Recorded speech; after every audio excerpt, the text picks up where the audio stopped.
Welcome back to On the Same Page. We are on Daf Lamed Daled Amud Beis 34b of Maseches Kiddushin. We are starting 3 lines down on the page, in the middle of the line where it says V'harei Re'iyah. The Gemara is discussing the idea that a woman is exempt from time-bound positive mitzvos, time-bound positive commandments, mitzvos aseh shazman grama.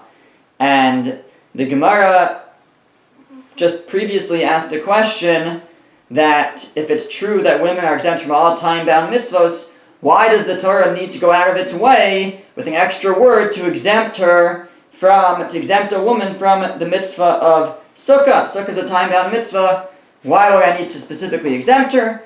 The Gemara answered, because there's a reason why I think that this might be an exception. I might learn it from Pesach, that she's obligated in the mitzvah of matzah, so I might think she's obligated in the mitzvah of sukkah, because they both occur on the 15th, then you can learn 15th.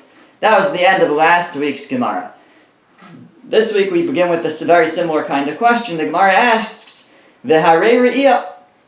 What about the mitzvah of Re'iyah, the mitzvah to appear in the Beis HaMikdash during the Shalosh Regalim, the 3 holidays, 3 pilgrimages, and to bring a karban for going up to the Beis HaMikdash? So that is the mitzvah saseh shazman grama. That is a mitzvah saseh shazman grama. It's a time-bound mitzvah, and women are exempt. However, again, it's only v'taima dekasav rachmana zechurcha. It's only because the Torah specifically says kol zechurcha, all of your males. It specifically says the males l'hotzi anashim, to exclude women, that they are not required they are not obligated in the mitzvah of re'iyah, of appearing by the Beis HaMikdash and bringing a karban, so they're not obligated in that. But again, it's only because I have a special extra word to exclude them. It says the males, excluding the females. If not for that word, nashim chayavos, it seems that women will be obligated. But why? Aren't women exempt from all positive time-bound mitzvahs? And this is a time-bound mitzvah that applies 3 times a year only. Says the Gemara, it's drith.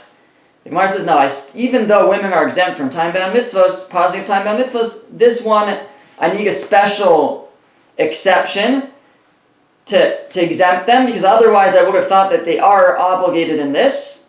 I might think that you should learn the obligation to appear during the Shalosh Regalim from the obligation to appear during Hakel. Hakel, we learned last week, right, is the mitzvah every 7 years when all of the Jewish people go to the Beis HaMikdash and hear the king read from Sefer Devarim.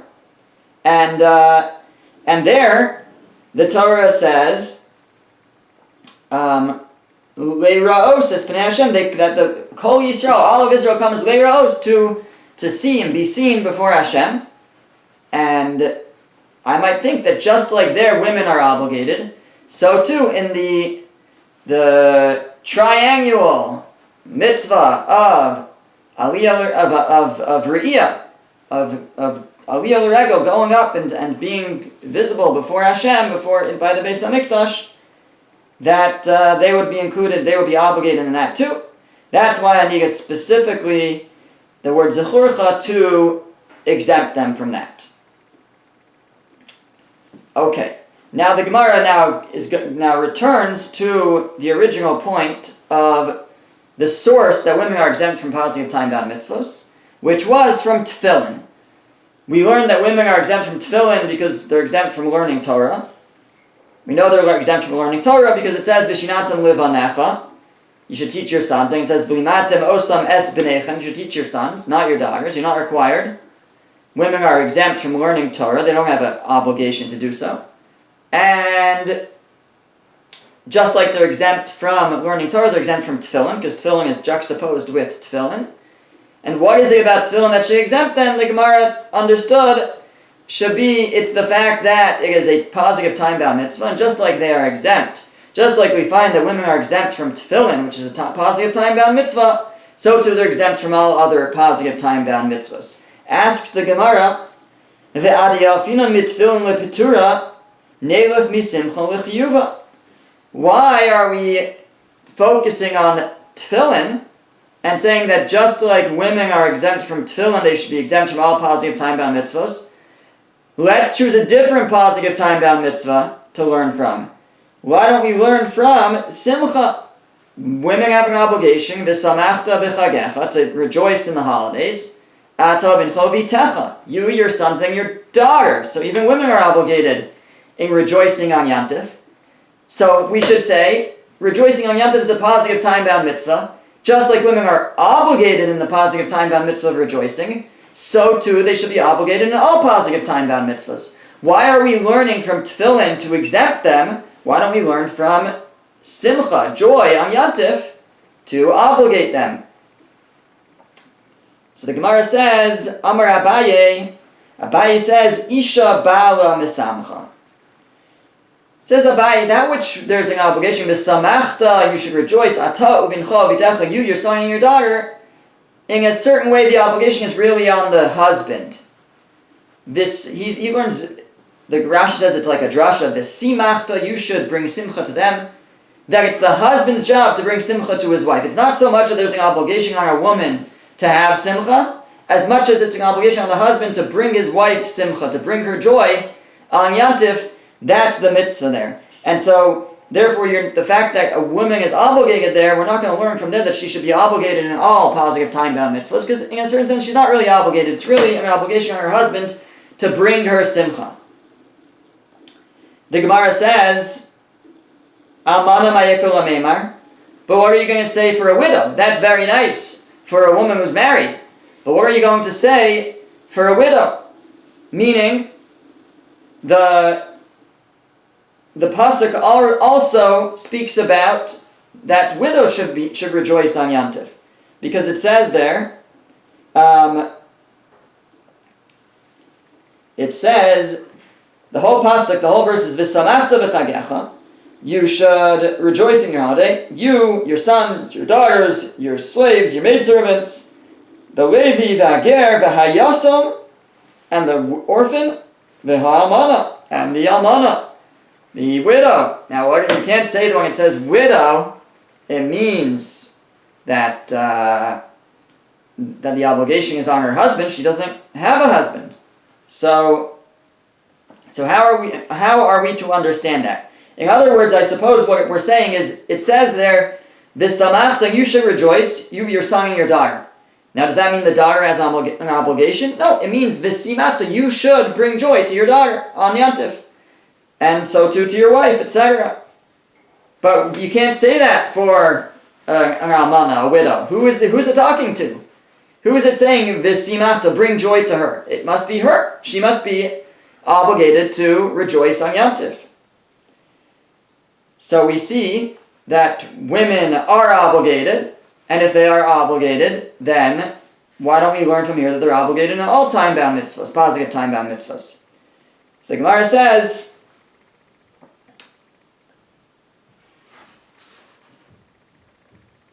Bishruya etzlo. We're talking about the people that she is dependent on.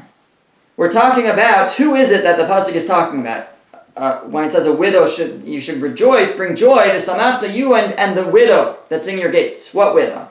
So it's not talking about the wealthy, heiress to an empire who has plenty on her own. I mean, she also should be happy on Yom Tov, but that's not what this pasuk is saying, says Abaye. This verse is saying that this samachta, you should rejoice with these people, you should bring them joy. It's talking about a widow who's poor. And you should bring her joy. That's what it's telling you. So again, it's not saying that the widow herself has this obligation to be joyful on Yom Tov. What it's saying is that those who support her, those who she's dependent on, have an obligation to bring her joy on Yom Tov. Okay, so the Gemara says, fine, so we're not going to learn it from the fact that a woman is obligated in Simcha. We can't say just like she's obligated in Simcha on Yom Tov and joy on Yom Tov, so too she should be obligated in all positive time-bound mitzvahs, because in a certain way she's not really obligated in joy on Yom Tov. It's really an obligation for her husband or her supporters to bring her joy. So the Gemara says, V'neiluf mehakel. But let's learn it from Hakel. women have an obligation, just as men do, to gather, to assemble in Yerushalayim every 7 years after Shemitah, to hear the king read the Torah, etc. And that's a positive time-bound mitzvah. So why don't we say just like they have that mitzvah, they have other positive time-bound mitzvahs as well? So the Gemara says, Mishum dehava matzah v'hakel shnei kesuvim haba'im ke'echad. Because at this point, the Gemara says there are two positive time-bound mitzvahs that women have, and they are two positive time-bound mitzvahs. It's shnei kesuvim haba'im ke'echad. It's two verses that come together to teach the same thing, and we have a rule, v'chol shnei kesuvim haba'im ke'echad im melamdim. And when you have two things coming to teach you the same thing, you can't learn and extend it to other things. The idea is that when there's only one thing that's teaching me, let's say, we'll use our example, tefillin.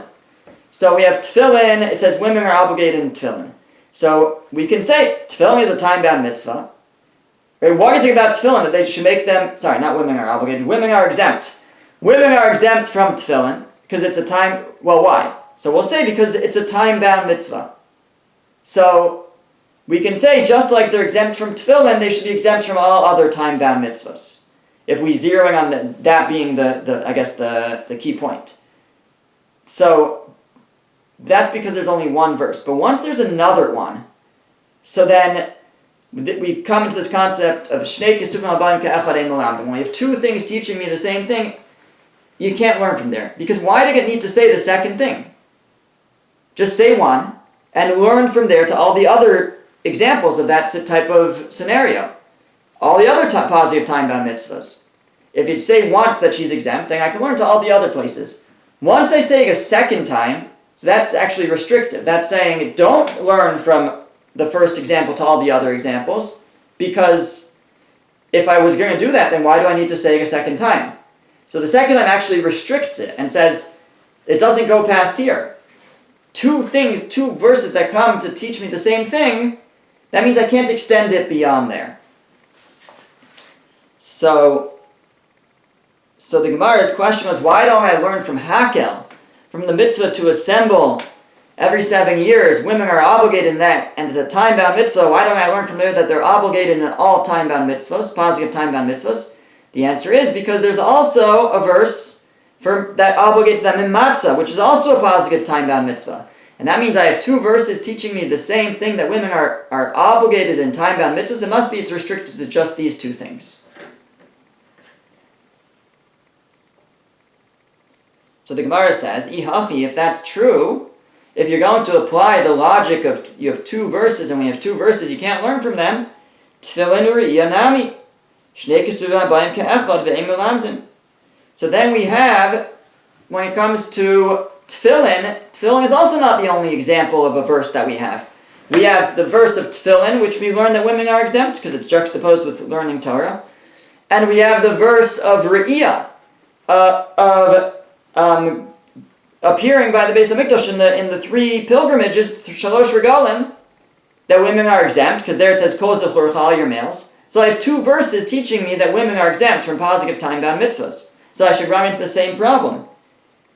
Tefillin u'riyah nami, tefillin and re'iyah, the mitzvah to appear in Yerushalayim and the Shalosh Regalim, shnei kesuvim haba'im ke'echad. It's two verses coming to teach me the same thing, ve'ein melamdim, and they shouldn't teach me. So I shouldn't be able to learn from tefillin that women are exempt, because it's two verses, tefillin and re'iyah. So the Gemara says, Tzrichi. No. Here I need both verses, and therefore I can still learn from them, because it's not that it's said it twice to say it stops here, but it's said it twice because they had to say it twice. Why do they have to say it twice? Each one was needed for itself. Di'i kasav rachmana tefillin v'lo kasav re'iyah. If the Torah had said that you're exempt from tefillin, and it wanted us to then apply that to all positive time-bound mitzvahs, but it never said that you're exempt from re'iyah, that women are exempt from appearing by the Beis HaMikdash and the Shalosh Regalim, and I was expected to just figure that out from tefillin. If they're exempt from the positive time-bound mitzvah of tefillin, they must be exempt from the positive time-bound mitzvah of re'iyah. But that wouldn't work. Says the Gemara, Hava Mina, I would have said, Neiluf re'iyah re'iyah mehakel. Like I should learn Re'iyah from Hakel, I should look at Hakel, to gather every 7 years, to assemble every 7 years all of the Jewish people, women are obligated. And he uses the terminology of leiraos, to appear there. And I would have said, just as women have to appear there, they have to appear all of the Shalosh Regalim. And I wouldn't have learned it from Tefillin. I would have said this is an exception to the rule. Even though generally women are exempt from positive time-bound mitzvahs, here they're obligated. So the Torah had to go out of its way to say that they're exempt, even from this one, even from Re'iyah. I don't learn it from Hakel. They had to say, I couldn't have learned it from Tefillin. V'ikas of Rachmana Re'iyah. And if the Torah had written just the positive time-bound mitzvah of Re'iyah, of appearing by the Beis HaMikdash each Yantif, and I was expected to learn from there, that just like women are exempt from that positive time-bound mitzvah, they're exempt from all positive time-bound mitzvahs. V'lo kasav tefillin, let's say it had never written that women are exempt from tefillin. Hava mina, I would have said, akish tefillin lemezuzah. I would have said I should compare tefillin to mezuzah. That just like women are obligated in mezuzah, women are obligated in tefillin, because they're juxtaposed in Shema, they're right next to each other. So I would have thought to learn from mezuzah to tefillin. In other words, if it hadn't, in this hypothetical, I suppose, we're saying, what if I didn't know that tefillin was exempt on it? What if I was expected to learn it from the fact that women are exempt from Re'iyah, from appearing in the Beis HaMikdash, and therefore they're exempt from all positive time-bound mitzvos? So we should apply that to tefillin. I don't need a verse for tefillin. So, and what it would mean, I suppose, to not have a verse for tefillin, it would mean, what if we didn't juxtapose tefillin with learning Torah? Because that's where we learn it from. So if I didn't juxtapose tefillin with learning Torah, I wouldn't know on its own that tefillin is exempt from that women are exempt from tefillin, and I would be relying on the general rule, and the Gemara is saying that wouldn't work, because then I would learn to exempt women to obligate women in tefillin from mezuzah. Tzricha. So I need both of them. So since I need both tefillin and Re'iyah, it doesn't fall into this rule of Shnei Kisum Habayim Ka'echad, two verses that come to teach me the same thing, because they're both necessary. It's only when one of them isn't necessary that I say that. It must be coming to tell me to stop here, don't apply it to other scenarios. But since these were both necessary on their own, so I can continue to learn out further cases that all positive time-bound mitzvos, women are exempt. The Gemara says, Ihachi, if that's the case, if you want to make and show that it's necessary to put both, and therefore you could learn from them, matzah v'hakel nami tzrichi. You could say the same thing about matzah and hakel. We wanted to learn out, we were asking, why are we learning from tefillin that women are exempt? Let's learn from hakel that women are obligated in all positive time-bound mitzvahs. Just like they're obligated in hakel, they should be obligated in all positive time-bound mitzvahs. The Gemara had said, no, you can't do that because we have two verses obligating them in time-bound mitzvahs, hakel and matzah. And that is then we apply the rule of Shnei Kisum Habayim Ka'echad Ein Melamdin. You have two verses, you can't learn from there. Says the Gemara, well, if we can show that they're both necessary, then you could learn from there. So, if so, matzah v'hakel nami tzrichi. I could say that it's necessary to write matzah, it's necessary to write hakel. So the Gemara says, l'mai tzrichi. One second. What are they needed for? Why do I need to say both? Bishlama yikasav rachmana hakel. I understand, it's true, if the Torah had said only the mitzvah of hakel, the mitzvah to appear by the Beis HaMikdash every 7 years after Sukkot, v'lo kasav matzah, and it had not written matzah, it's true, I would have a problem. Hava amina nelev chamisha asar mechag Sukkos. I would have thought with regards to matzah that women are going to be exempt. In other words, in this step of the Gemara, we have to understand what the Gemara is trying to do right now. The Gemara is sort of imagining what would be if the Torah had only written the mitzvah of hakel and expecting me to learn that, or only written that women are obligated in hakel, and had not taught me in any way that women are obligated in matzah, and I was expected to learn from hakel. Let's say in this hypothetical we had a rule that actually women are obligated in all positive time-bound mitzvahs. And how do I know from Hakel? Let's imagine that for a second. So then when I get to matzah, I have to figure out on my own from Hakel that women are going to be obligated in matzah because they're obligated in all positive time-bound mitzvahs. But the Gemara says, but I wouldn't have made that connection. I wouldn't have learned that. I would have said that we should learn matzah from sukkah because women are exempt from the mitzvah of sukkah, not because of a general rule, because it says ha-ezrach, like we learned last week. The citizen, the male citizen, excluding the woman, she doesn't have to sit in the sukkah. So I would have said, just as women are exempt from sukkah on the 15th of Tishrei, so too they're exempt from matzah on the 15th of Nisan. So the Torah had to tell me on its own that women are obligated in matzah, without just applying the general rule, because I wouldn't have applied the general rule. I would have learned that they're exempt from sukkah. So I had to say matzah. Ela nichtov rachmana matzah, but what? The Torah have just written matzah, v'lo bayi hakel, and it didn't have to say hakel.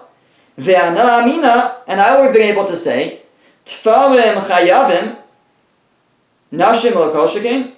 I could have figured out that women are obligated. I could make a kal v'chomer.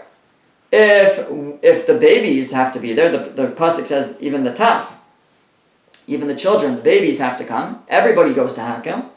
So the women all the more so. I don't need a pasuk for Hakel to tell me that women are obligated. If I had a pasuk for matzah, that women are obligated, I would know everything I need to know. I would know that women are obligated in time-bound mitzvahs, and Hakel they should for sure be obligated. Even the babies have to be there. Of course they have to be there. Why does the Torah have to say that they're obligated in Hakel? I'll tell you why, says the Gemara. It's in order to have two verses teaching me the same thing, and I can't learn from there. In other words, it's setting again to say, stop here, don't apply it anywhere else. Women are obligated in the positive mitzvah of eating matzah. They're obligated in the positive time-bound mitzvah of Hakel, and that's it. And don't go any further with that. Says the Gemara, Hanicha l'man da'amar ein melamdin. This is all good according to the opinion that you can't learn when you have two verses to teach me the same thing, that they can't teach me something. That you don't apply it further. This idea of shnei kesuvim habayim ke'echad ein melamdin. If you hold that that's true, that you don't learn from two verses when they're teaching me the same thing, you don't apply it to other scenarios, then all that we've said makes sense. But if you hold that you could learn from two verses, what can you say? In other words, we'll be back to our question, why don't we learn from Hakel? Just like women are obligated in the positive mitzvah of Hakel, they're obligated in all positive time-bound mitzvahs. And don't tell me that it's matzah and Hakel, two verses, and you can't learn from there to other scenarios. This opinion doesn't hold of that. So how is the opinion that doesn't hold of the idea that you can't learn from double verses, from two verses, how is he going to explain, how do we know that women are exempt from positive time-bound mitzvahs? Why do we learn from tefillin that they're exempt? Why not learn from Hakel that they're obligated? Visu. Furthermore, mitzvahs aseh shelo azman grama, nashim chayavos minalon. The Mishnah also said that positive time-bound mitzvahs, women are obligated. Positive mitzvahs that are not time-bound, women are obligated in. Except, we said, there are some exceptions, like learning Torah and mezuzah. So if it's a positive mitzvah and it's not mezuzah. Mezuzah they are obligated in. If it's a positive mitzvah and it's not time-bound, they're obligated in it. Except for something like Torah, Talmud Torah, Pidyon Haben, redeeming the firstborn. So the Gemara wants to know, how do we know that women are obligated in positive, non-time-bound mitzvahs? Diyalef mi Mora. The Gemara explains we learn it from Mora. What's Mora? The obligation to fear one's parents, which is not time-bound.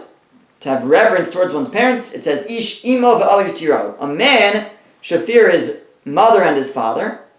It sounds like only a man, but no, it says tira'u, they should fear, and we learn from there that it's not just a man, but also a woman. Women are also obligated in this mitzvah of mora, of having reverence for their parents. Ma mora nashim chayavos, just like women are obligated in the mitzvah of mora, af kol mitzvos aseh shelo azman grama nashim chayavos. So too, all positive mitzvahs that are not time-bound, women are obligated in. So that's our source. But we can ask, v'neilov mitalmud Torah. Why are we learning from mora, from reverence of parents, that they're obligated in all time-bound mitzvahs? Why not learn in all non-time-bound mitzvahs? Why not learn from Talmud Torah, from learning Torah, which they're exempt from, that women should be exempt from all positive non-time-bound mitzvahs? Says the Gemara, Mishum, because Davalei Talmud Torah, Pirya V'Rivya, Shnei Gesuvim Abayim Ke'echad, V'chol Shnei Gesuvim Abayim Ke'echad, Ein Melamdim. The reason why we can't learn from Talmud Torah, from learning Torah, is because there's another mitzvah that's not time-bound, that they're also exempt from, and that is the mitzvah of Pirya V'Rivya, of being fruitful. We mentioned last week, women don't have an obligation, according to this opinion at least, to have children. Their obligation is just to support their husbands in that. But they don't have a specific obligation to procreate. So that's two mitzvos that are positive and not time-bound that women are exempt from. Learning Torah and procreation. And then we could apply our rule. Anytime you have two verses teaching the same thing, you don't apply it to other places. In Melamdim. So we can't learn from learning Torah that women are going to be obligated in positive non-time-bound mitzvos. Women are going to be exempt from positive non-time-bound mitzvos because Talmud Torah has another second verse, Shnei Ksuvim. Learning Torah they're exempt from, and procreating they're exempt from. If I have two verses, I can't learn to apply them to other scenarios. The Gemara asks, Uli Rabbi Yochanan ben Broka. But according to Rabbi Yochanan ben Broka, top of the next page, De Amar, who says, Al Shneim hu Omer Vayivarach Osam Elokim Peru. Rabbi Yochanan ben Broka holds that when God says that He blessed them, and He said, Peru, be fruitful and multiply, He was talking not only to man, but also to women. Not only to Adam, but also to Eve, to Chava. Ma'yikul Meimar. Then what are you going to say? Because then it comes out that really, according to Rabbi Yochanan ben Broka, women do have an obligation to procreate. And if they have an obligation to procreate, so then that's not an example of something that they're exempt from, because they're not. They're obligated in it. Which means that Talmud Torah is the only mitzvah that's non-time-bound that they are exempt from. So I no longer have this issue of Shnei Kesuvim Abayim Ke'echad, of having two verses teaching me the same thing, because I don't have that second verse of Pruruvu, of procreation. I just have Talmud Torah, they're exempt. Why don't I say, just like they're exempt from this positive non-time-bound mitzvah, they're exempt from all positive non-time-bound mitzvahs? The Gemara explains, Mishum Dava Talmud Torah, Piding Aben Shnei Kesuvim Abayim Ke'echad. Now, because there's another verse, there's another mitzvah that they're exempt from, and that is the mitzvah of Pidyon HaBen, of redeeming the firstborn. And therefore I have two verses teaching me that women are exempt from positive time-bound mitzvahs. If I only had one, I could learn from there to all other scenarios. But once I have two, I have that whenever you have two verses teaching the same thing, you can't extend it to other scenarios. So since I have a pasuk exempting them from learning Torah, I have another pasuk exempting them from Pidyon HaBen, from redeeming the firstborn. So therefore that limits them to just those cases, just those scenarios, and I cannot apply a rule that women are exempt from all positive mitzvahs, even the non-time-bound ones, but rather I will learn from Mora, from the obligation to revere one's parents, that women are obligated in positive non-time-bound mitzvahs in general, with a few exceptions, like learning Torah and redeeming the firstborn. Okay, we will pick up from here next time in Mitzvah Hashem.